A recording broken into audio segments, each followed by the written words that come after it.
up the Herald Sun and looked in the classifieds and found an ad for an importer out at Dandenong.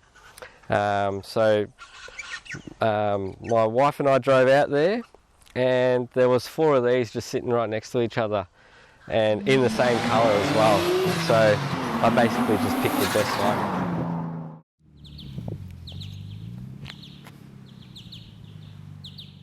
Oh, and this is my Nissan Skyline R33 model. So it's a Series 2 from 1996. I've owned this car since 2007.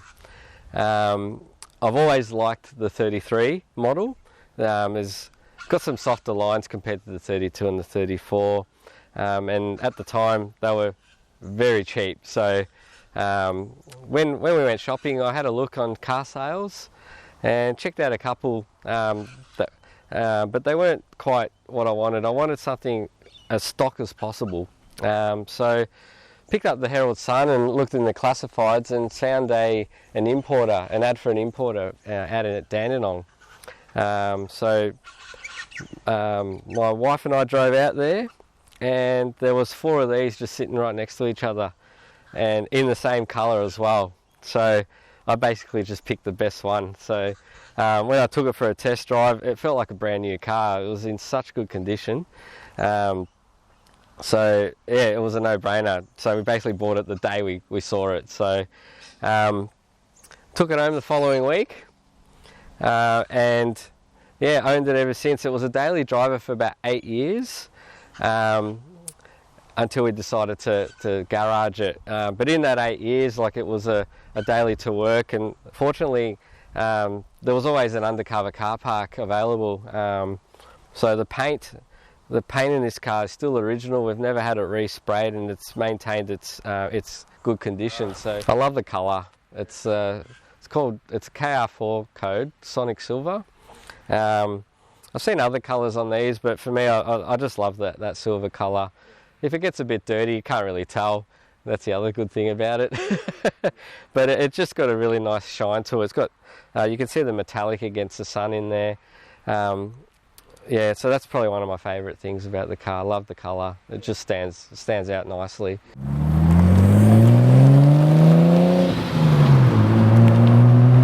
I've tried to keep the car as original as possible. So after the 8-year mark is when we started to do a little bit more to the car. The first thing we did was the coilover suspension and the wheels. So just to get that stance that I've always wanted to have. Speaking of which, the wheels are Lenso D1Rs, 18 by 9.5, with 255 45 tyres on it, so 35s actually. Yeah. Not long after that is when we started to put a little bit of attention to get a bit more power out of it. So I think these things come out with 185 kilowatts from the flywheel. They weren't really that powerful, even though it was a 2.5 litre 6 single turbo. So I did the mods in 2 stages. The first stage was just doing the ECU and a boost controller with a high flow turbo, and that's it. And I got it tuned, and I left the injectors, the factory ones, in there still. It still had the side mount intercooler, so we couldn't really hit the boost right up, but we got it to 220 kilowatts at the wheels, and I drove it like that for maybe 2 years, and that was fun. It was a big difference from what I had, so I felt like I got value for money. But then once that got a little bit boring, I invested and got a set of bigger injectors. So I got some NISMO 550cc injectors and a front mount intercooler.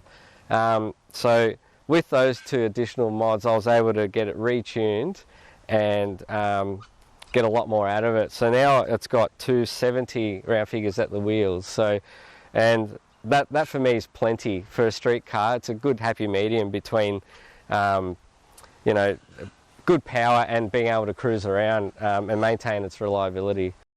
It's got the Apexi Power C ECU. The reason why I chose that one is because it's basically a direct unplug replug in the factory mount of the original ECU. So it actually looks identical to the original ECU. So with the same loom and everything. It's got a turbo back exhaust, so the front pipe's a bell mouth, stainless, which goes to the Hyperflow cat, and then from the cat back it's a Just Strap Racing stainless steel system straight through. So it actually goes from the cat to 3.5 inch, and then from the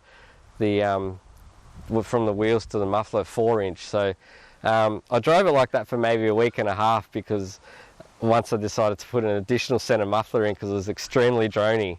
And a little bit too loud actually. So, but the performance was second to none. It made another big difference as well. So yeah, I got it all tuned with everything there.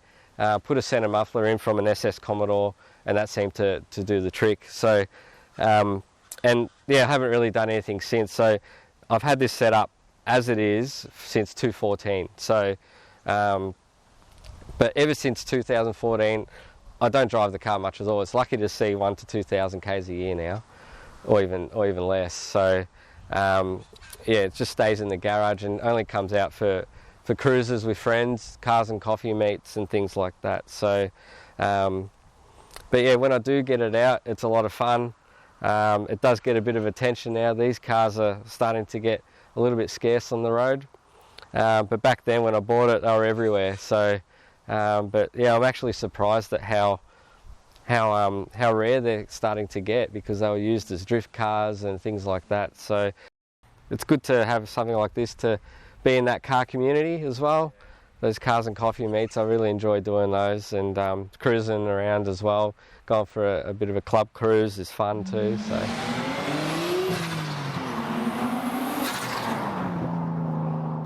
My first car actually was something completely different to this, and that was a Holden Torana, 1976 model sedan with the 6-cylinder 4-speed manual. I do miss the Torana, but this one gives me the same, if not more, joy than what the Torana did. The Torana was a little bit unreliable. There was a few times where I'd broken down, or yeah, well, what I did to it, I kind of went a bit silly with it. So yeah, I put a 2 lumpy cam. I had triple carbies that just leaked fuel all the time, and no aircon. Yeah, it's just vinyl seats. But at least this one, I've got the comfort of good heating and air conditioning, and power. So yeah, unless I see one that's really cheap, which is never, I probably won't own a Torana again. But at least I've got this, and then yeah, the more I look after it, the longer I keep it, the more value it will get, but also the more joy I'll get out of it too. So I went from the Torana to this. So the biggest factor, or the main catalyst of that was my wife. She wanted a modern sport car, a 2-door car, and I said no problem, but I'll pick the car. So it was actually her car for that whole time as a daily. So yeah, it didn't really see many Ks every day because it was only local to work. So probably saw maybe 10-15 Ks a day in that time. So over the course of us owning it, yeah, it hasn't really put on that many Ks. There's only when I started driving it to Melbourne actually is when we put on all the highway Ks. So, but highway Ks, the good Ks is what I've been told. So the engine itself is actually in very good condition. Doesn't blow smoke and doesn't burn any oil. So we've been lucky to sort of keep that motor happy. But long-term goals will be, once that motor actually goes, I'll do a full rebuild. So I'll change the setup completely, I think, to get some really good power out of it, and yeah, just get some. I mean, 270 is fun, but 350 is better. So. So the engine bay is basically as stock as I can get it to look. I didn't want too much attention if I got pulled over, and I have been pulled over a couple of times in this car. So I have been able to maintain its factory kind of look and configuration.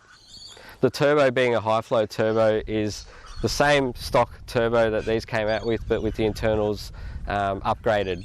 So it was a basically bolt-off, bolt-on exercise.